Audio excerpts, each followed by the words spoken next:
আমি সুকান্ত, আজ আমি তোমাদের রায়মার্টিন প্রশ্নবিচিত্রা থেকে নবম শ্রেণীর ইতিহাসের 10 নম্বর মডেল সেটটি সলভ করে দেখাবো। ফার্স্ট ইউনিট টেস্ট 10 নম্বর মডেল সেট। তো চলো শুরু করা যাক। দেখো 10-এর 1-এর 1 নাম্বার, দেখো ফ্রান্সে প্রচলিত ভূমি কর হলো টেইলি।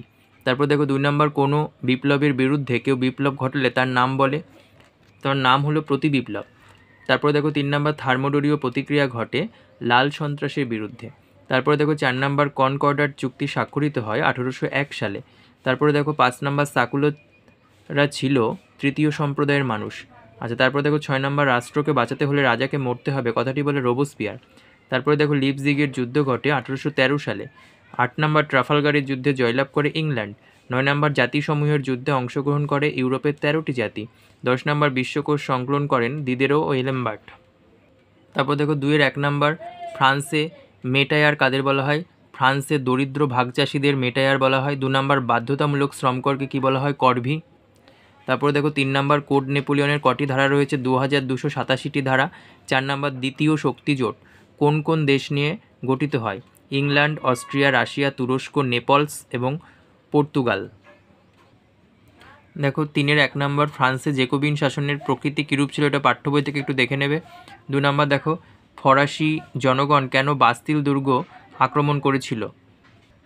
44 পেজের দেখো 17 নাম্বার কোশ্চেন, ফরাসি জনতা কেন বাস্তিল দুর্গ আক্রমণ করে? আচ্ছা, তারপরে বাস্তিল দুর্গের কারণ। তারপরে এদিকে আছে দেখো বাস্তিল দুর্গ আক্রমণ ও ধ্বংস। তারপরে দেখো ফলাফল, এই পর্যন্ত। তারপরে দেখো 3 নাম্বার, কোড নেপোলিয়নের সীমাবদ্ধতা কী ছিল? দেখো কোড নেপোলিয়নের সীমাবদ্ধতা এখান থেকে পড়া যেতে পারে।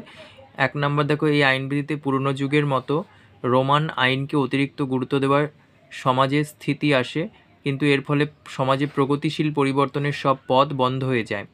2 নাম্বার, বিপ্লব ফ্রান্সের নারী সমাজের কাছে বন্ধন মুক্তি ও সমানাধিকারের আশ্বাস এনে দেয়, কিন্তু কোড নেপোলিয়ন তা বিনষ্ট করে। এতে নারী সমাজের মর্যাদা হ্রাস করা হয়, নারীকে পুরুষের অধীনে রাখা হয়। আচ্ছা, এরকমভাবে এগুলো বলবে। 3 নাম্বার 4 নাম্বার আছে দেখো। 4 নাম্বার, ডাইরেক্টরি শাসনের ফল কি হয়েছিল? এটা পেয়ে যাবে 96 পেজের 1 নাম্বার কোশ্চেন। দেখো ডিরেক্টরের শাসন বলতে কি বোঝো? এর মধ্যে পেয়ে যাবে ডাইরেক্টরি শাসনের ফলাফল। এটা পুরোটা বলে শেষে বলবে ডিরেক্টরদের শাসনকালে ফ্রান্সের শাসন ব্যবস্থা ভেঙে পড়েছিল। তো এটাই ফলাফল। 5 নাম্বার, দেখো নেপোলিয়নকে কেন বিপ্লবের সন্তান বলা হয়? 102 পেজের 73 নাম্বার কোশ্চেন। দেখো এখান থেকে আলোচনা করবে। দেখো বিপ্লবের সন্তান বলা হয়, এই পর্যন্ত। 4-এর 1 নাম্বার, ফ্রান্সে দৈব রাজতন্ত্রের ধারণা বিবৃত করো। 42 পেজের 12 নাম্বার কোশ্চেন। দেখো দৈব রাজতন্ত্র এখান থেকে পড়বে। তারপরে দেখো এদিকে স্বৈরাচারী শাসন, তারপরে দেখো বিরুদ্ধ মত, এই পর্যন্ত পড়বে দৈব রাজতন্ত্র সম্পর্কে। 2 নাম্বার, দেখো ফ্রান্সে জ্যাকোবিন দলের শাসন ব্যবস্থা বর্ণনা করো। পেজ নাম্বার দেখো 34 পেজের 10 নাম্বার কোশ্চেন, এখান থেকে লিখবে উত্থান ঘটে শেষ। এদিকেও আছে দেখো আরও, ফ্রান্সে জ্যাকোবিন শাসন বা সন্ত্রাসের শাসন। দেখো এই পর্যন্ত লিখবে। তারপরে 3 নাম্বার, দেখো নেপোলিয়নের বিরুদ্ধে মানুষের ক্ষোভের কারণ কি ছিল? দেখো 91 পেজের 22 নাম্বার কোশ্চেন, এখান থেকে লিখবে। দেখো এই পর্যন্ত লিখবে। তারপরে দেখো 5-এর 1, ফরাসি বিপ্লবে দার্শনিকদের ভূমিকা কী ছিল? দেখো page number 28 page 3 number question, এখানে পেয়ে যাবে ফরাসি বিপ্লবে দার্শনিকদের ভূমিকা।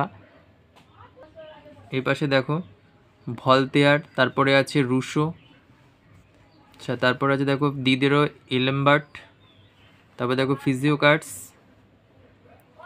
তারপর আছে দেখো দার্শনিকদের ভূমিকার মূল্যায়ন, পক্ষে যুক্তি এবং বিপক্ষে যুক্তি এবং মন্তব্য দিয়ে শেষ করবে।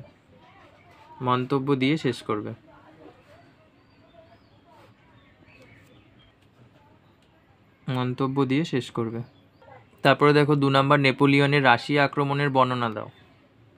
দেখো নেপোলিয়নের রাশিয়া আক্রমণ এখান থেকে পড়বে, page number 82 page 12 number question. তারপরে দেখো নেপোলিয়নের আক্রমণ, রাশিয়ার পোড়ামাটি নীতি অনুসরণ, বোরোডিনের যুদ্ধ, তারপরে দেখো মস্কো দখল, রাশিয়ার পাল্টা আক্রমণ, এই পর্যন্ত।